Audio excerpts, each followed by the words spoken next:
Estem aquí a la platja d'Altafulla, a la zona del Fortí, en el que hauria de ser una platja petita i senzilla, sobretot també la zona d'aquí de botigues de mar, que tradicionalment ha estat una platja estreta, i on també hi podria haver una zona darrere duna amb vegetació dunar. Però el govern d'Alternativa ha decidit, el que té l'ADN mediambientalista, ha decidit reconvertir aquesta platja en un sorral, on portar sorra des de la Roca de Gaià fins i recobrir tota la zona, tota botigues de mar i el Fortí,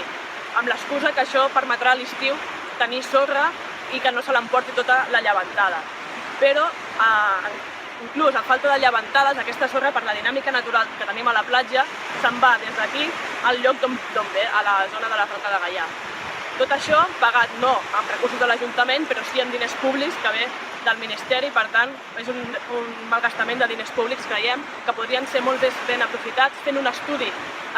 seriós de la dinàmica litoral d'aquesta platja per tal de poder fer una gestió que compatibilitzés tant els valors naturals de la platja com els valors turístics i donant així una visió diferent a la nostra platja.